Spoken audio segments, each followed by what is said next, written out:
From Vermont's most trusted news source, WCAX brings you your newsmakers, your neighbors. This is You Can Quote Me. Good morning, everyone, and thanks for joining us. I'm Kristen Carlson. Today on You Can Quote Me, we are talking about how to heat your home with Matt Cota, the Vermont Fuel Dealers Association. It's a busy time for you, for them, as we're all planning for what we know is coming, winter. Matt, thanks for being here. Thanks for inviting me. Well, I'd like to start, though, first, Matt, with big energy news about a week ago or so. Vermont Yankee announcing that it's shutting down. In part, it blames low natural gas prices. Does that make sense to you? Well, in terms of low natural gas prices, certainly over the last couple of years, natural gas prices have been low due to all of the drilling in the shale in Pennsylvania and Ohio and other areas of the Mid-Atlantic. Talking about fracking. Talking about hydrofracking. It certainly has depressed prices, and we have seen that. But this is a bubble that will burst. It becomes cost prohibitive for these companies to continue to frack for gas in this area because they can't turn a profit. We're seeing... in what area? What do you mean? Well, in 20 years ago, we thought we were going to run out of natural gas here in the United States. That's why we have all these liquefied natural gas, LNG import terminals to bring in gas from other countries. Now the opposite is happening. Now we have this gas through hydraulic fracking, and that it needs a place to go. And gas isn't easily transportable, such as oil, like oil is. So they're now trying to turn those export terminals, those import terminals, into export terminals and sell the gas to other countries because it's not profitable to drill as much as they're drilling. So it's only natural that prices will go up when it comes to gas. So was Yankee's decision premature? I don't know what their business philosophy is, and I'm not part of that infrastructure, but I can tell you that as any business, current pressures have a way of influencing your decision, and the current cost structure certainly influence that. So I'm curious, you talk about a bubble bursting. You know, we've heard from folks in the natural gas industry who don't share those concerns that you do. When do you see this happening, then, that maybe this low price ride we've been on with natural gas could change? Well, it could happen in the very near term, and it happens with all energy products. Near term is? Near term is the next 5 to 10 years, and it's happening with all energy products. It certainly happened 100 years ago in Titusville, Pennsylvania, with the discovery of oil.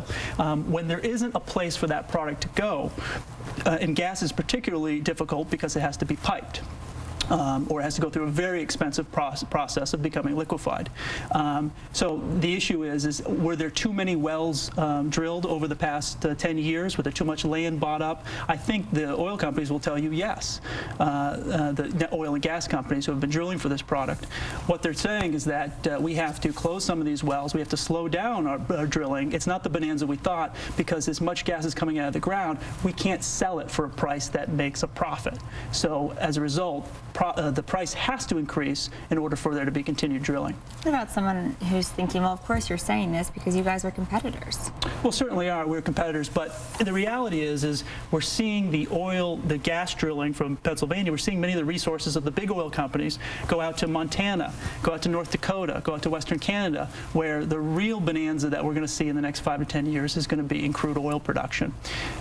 Independent experts have shown that by 2020, there's a possibility that North America could be entirely self-sufficient, that we won't have to rely on Middle East oil ever again, because there's so much oil found out in the western part of the state and in Western Canada. Which also comes with controversy as well. Of course, absolutely.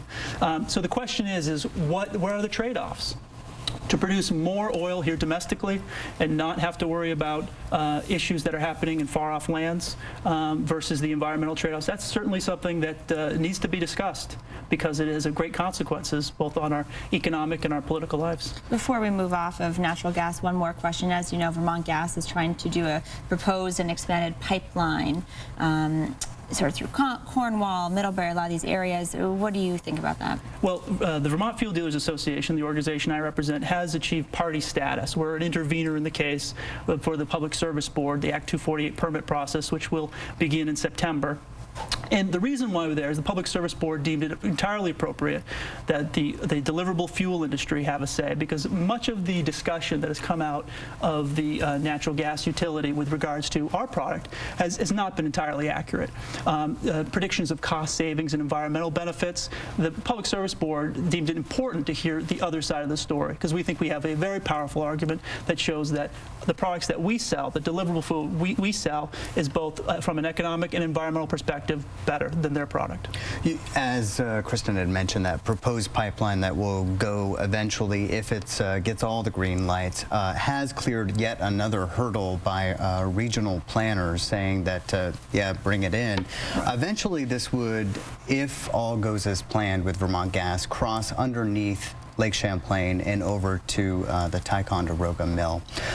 They're saying that people would then have the access to hook up right from their homes, and that would save them money. You disagree with that, though? You think that delivery to homes is more cost effective than hooking right up outside your house? Well, we often find that there's, in the communications that we've heard, is that the price, looking just solely at the price, but you need to look more at the current price per gallon versus the current cost per therm. When you're looking at conversions, you have to think about the conversion costs. You've got to swap out. You can't just plug in your gas line into your existing heating infrastructure. You've got to swap that out. You've got to replace the oil tank. Between $10,000 and $12,000 it will cost to convert oil-heated homes to gas-heated homes. Your payback at current prices doesn't happen for 6 to 7 years. Now, that is on top of all the fees that gas utilities charge, which heating oil companies don't. So you're presupposing that the payoff will be in 6 to 8 years, and you're betting that these price structures that we talked about previously are going to exist in perpetuity. No energy prices exist in the same structure. 20 years ago, as I said before, we thought we were going to run out of natural gas here in the United States. And then we spent billions of dollars building infrastructure in order to import gas. Now we're saying we have lots of gas and the price is going to stay low forever. I don't buy it. I don't think anyone is either. Well, you're talking about some of the concerns you have with natural gas and costs. I know a lot of Vermonters and people are paying attention to price if they heat with home heating fuel. So what are the prices looking like this winter? Well, it's difficult to say what they'll be in December, January, and February. That's when we sell half of the heating oil used in Vermont every year. Those are the 3 busiest months that our deliverable fuel companies have in providing heat for their customers. Prices are not as high as they've ever been, but they are historically high right now. August and September are months where many people start planning ahead for the winter. With the pre-buys. As the kids go to school, they start thinking about, okay, what money do I have? Should I pre-buy? Should I get into a budget program? Should I get a cap price? There are many different ways to buy your heating fuel for the winter, and there are many different companies that provide this service. That's the beauty of the deliverable fuels market, is that there's a great competitive infrastructure there. So if you don't like your current price, you can find another person that will provide it. The great thing about this issue is that yes, you can buy your fuel in the summer, but you can buy it in the winter. You can buy it after you receive it. You can buy it before. There's many different ways to purchase your heating fuel for the winter. Right now, we're entering the pre-buy season, and so many fuel companies are very busy. Even though it's a hot month, people are busy trying to determine what products to offer their customers. The customers are coming into the office, seeing what's the best deal. So I'm just hearing what you're saying here. The prices are high right now while people have to make those decisions, but later you're expecting they're going to come down? No, I don't have a crystal ball. I wish I did. I wish I knew. I wish you did too. I wish I knew. I often was talking with Darren, and I often get calls right around this time from people that I haven't spoken to in a year asking me the same question, which is, Matt, so you think I should pre-buy? And the answer is, I don't have a crystal ball. I can tell you if you pre-buy your oil, that's guaranteed the price you'll pay, but there's not a guarantee that you'll save. In many cases, through most years, pre-buying is in fact a way to save money. But there have been examples in which the price in the winter is less than the price in the summer. And that's because our product and all energy commodities are really affected by the global market and about what's happening. So if there's news about what's happening in the economy, that has an effect on fuel prices. What's interesting, though, and we've been talking about this for nearly a decade now, which is that the price of the fuel, of energy, is really divorced from fundamentals in many cases because of the role of Wall Street traders. Wall Street traders have an effect of pushing up the price of fuel. There's a speculative premium in many ways. That's the price we pay has increased because there's so much trading of the paper commodity, not the physical commodity, which has driven up the price. Well, Senator Sanders has, I know the Cota family's been talking about this, been talking to people in Washington. Senator Sanders has concerns about this.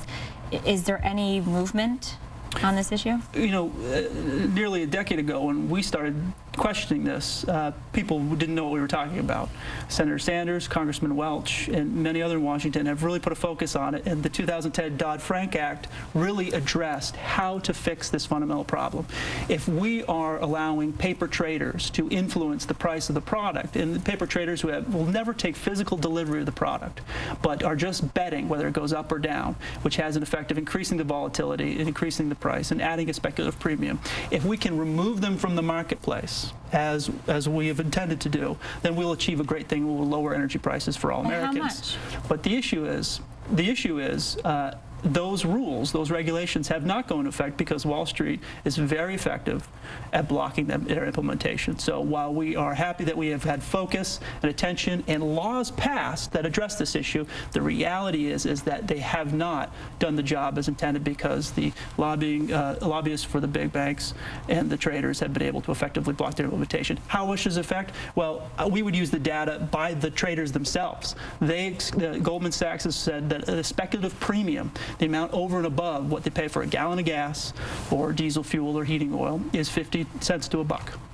Should consumers at home watch this sort of like the stock market? If they see prices come up, say, for propane or home heating oil, say this is a good time to buy? And if so, what is that number? What makes sense for cubic feet, gallons, that kind of thing? For folks at home, when do they jump in? When do they pre-buy? Well, pre-buys usually come in the summertime. So you're locked into this 2 to 3 month period where various heating fuel dealers offer what they have. Now, Vermont law requires them to purchase that product from their wholesale supplier within 7 days of selling a pre-buy. So you're locked into what that price is right now. And again, that may change the next week, or it may go up, it may go down. And so it's really the advantage of pre-buying, and I've always said this when people ask me, should I pre-buy, should I not pre-buy, is check your gut and do you feel good about that. But number one is, will you feel once you pre-buy you can forget about it? Can your whole heating season will be taken care of? And for many people, that peace of mind is worth a cent or two that they would have gotten if they waited, because we're not sure whether the market is going to go up 5 cents or down 5 cents from week to week. We have to ride it out with our customers, and that's why we've been so involved with this speculation issue, because high prices hurt us. High prices mean people have a hard time paying. We have to borrow money to buy the fuel, and then we have to sell it, and we have to get paid back. Higher prices mean people use less, people have a harder time paying, and we have a hard time paying for the wholesale costs. So lower prices, wholesale prices, are important to us just as much as they are to our customers. What's a good price, though? If for folks at home, when do you think they should buy? If they're looking at this pre-buy time, where are they hovering around right now, and what would be a good time to jump in?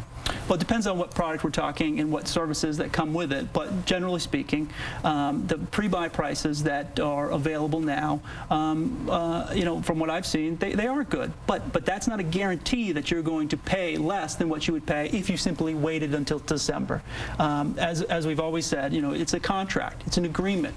When you sign a pre-buy, you're agreeing to pay a certain price per gallon, and that fuel dealer is then going into the marketplace and purchasing their product wholesale in order to provide that service, so they have the oil on hand when you need it, which is in December, January, and February. Will that price be cheaper than if you just waited and didn't pre-buy? It could be. Will it be more expensive? It could be. Traditionally, it has been cheaper to pre-buy in the summer, but there's many exceptions to that rule. There's several exceptions to that rule.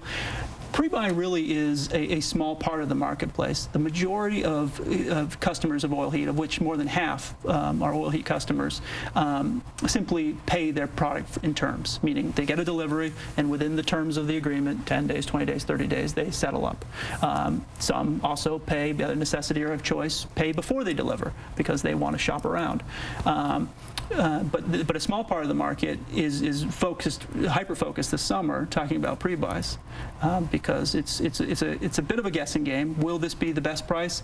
We can't offer that as a guarantee.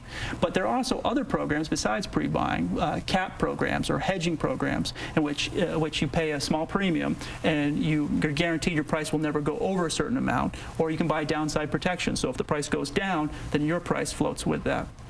Budget payments are far more popular these days than they've ever been, and that's because you can spread your payments out over a 10-month period or a 12-month period, so that you're not paying one large check, writing one large check when the first delivery comes, and you're able to spread that out. All right, we're talking, as you can tell, about keeping warm this winter and also planning ahead. Join us after the break with more with Matt Cota with Vermont Fuel Dealers Association.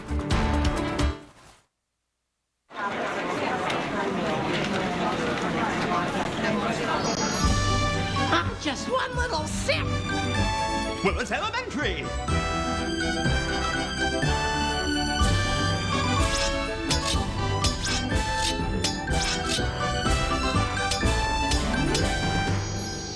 I'll take it. The 9th Annual Burlington Book Festival with special guests Julia Alvarez, Chris Ware, Tina Chang, and Youssef Komunyaka.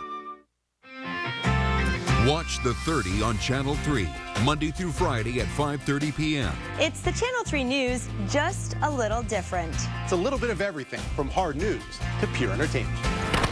This way.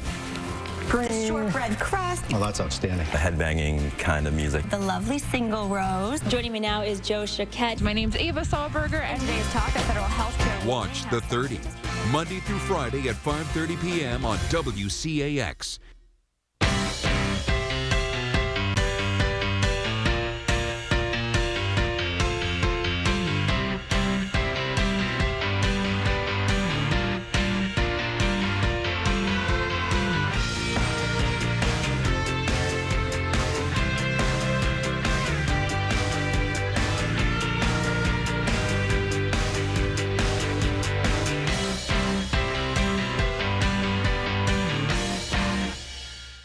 WCAX.com truly is anywhere, anytime.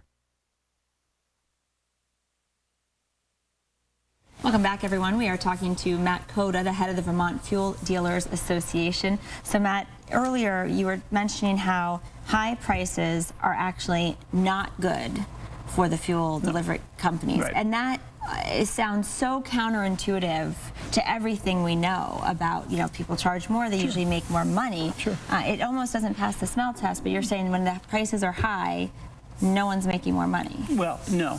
The people that produce the fuel and the speculators that are the middlemen certainly make money when the price is high. There's no question about that.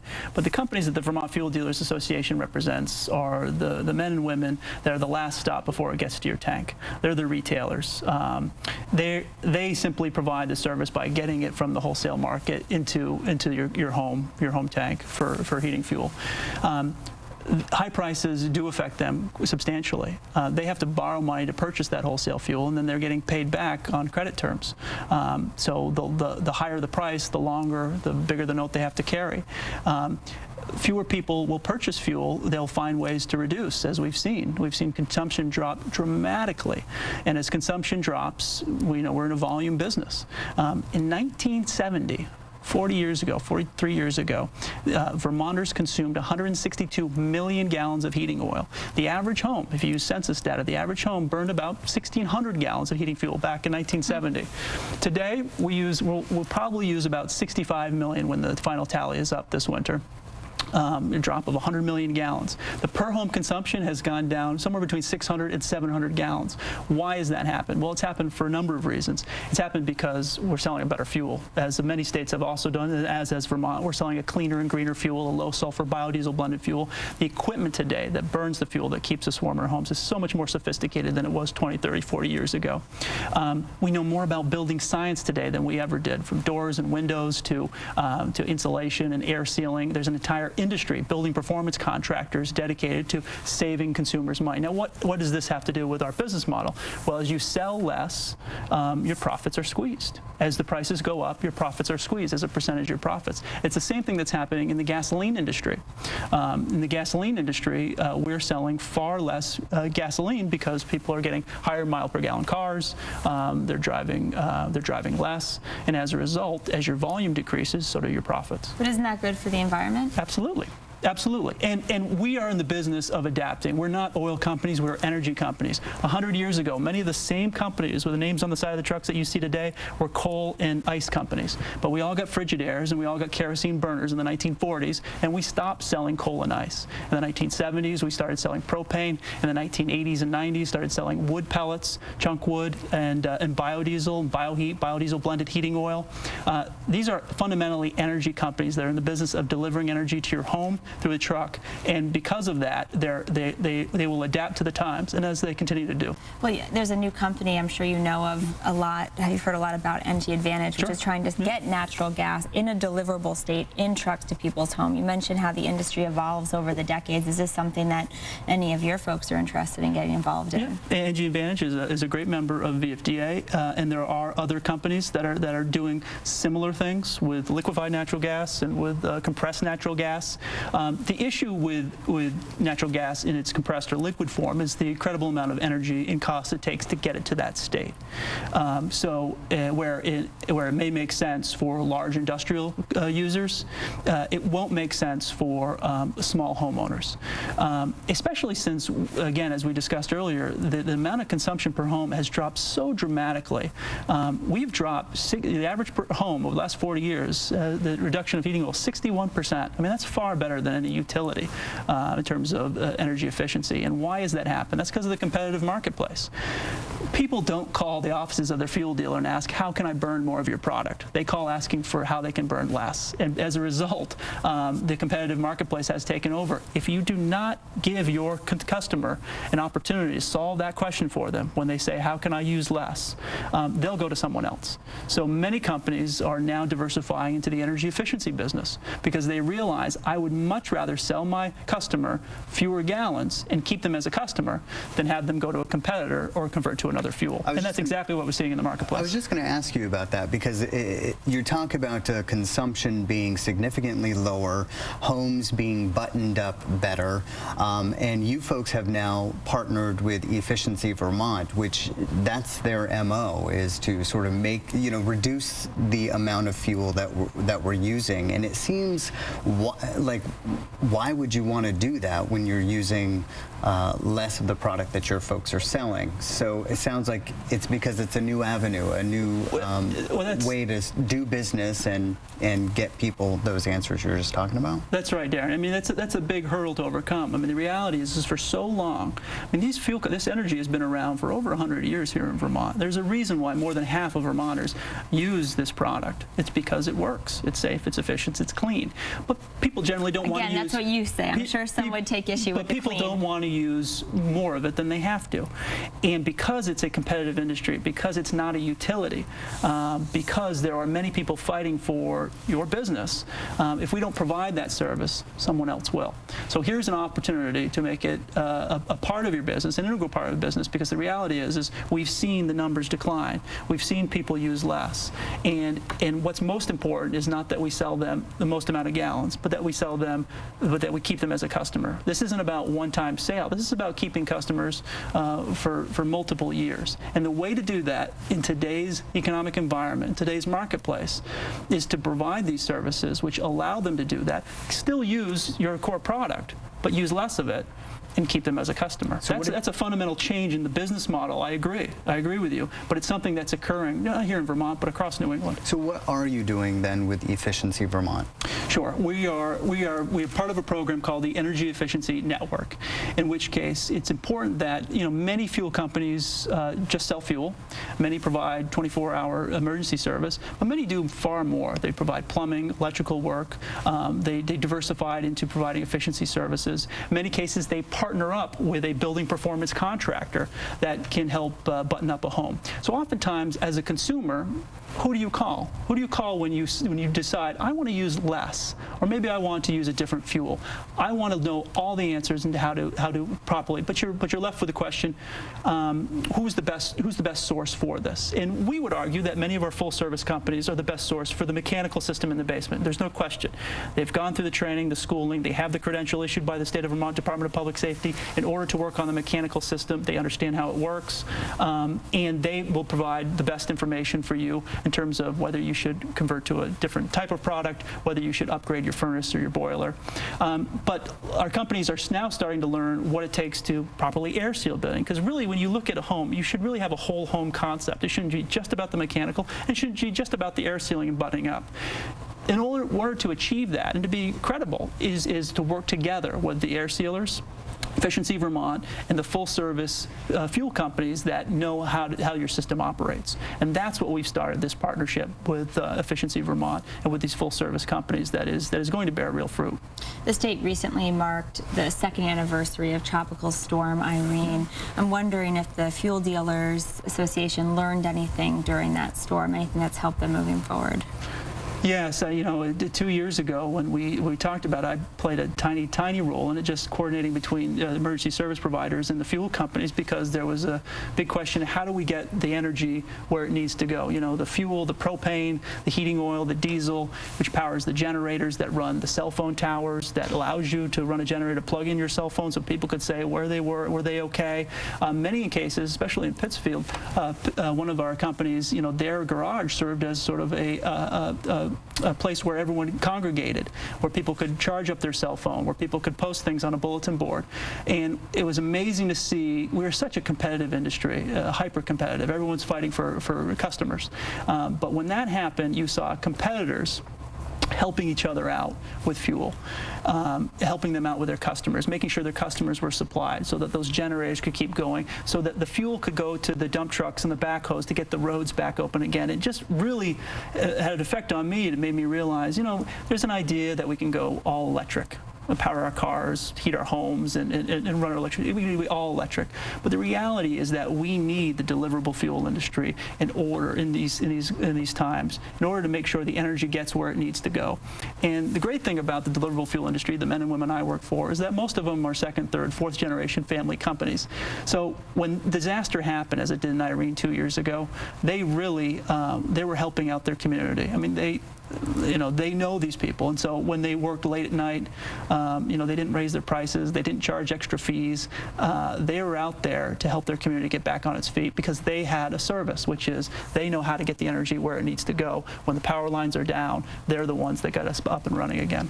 So you talk about, you know, being able to reach generators, trying to keep things powered, help the state sort of be able to have some of their operation centers.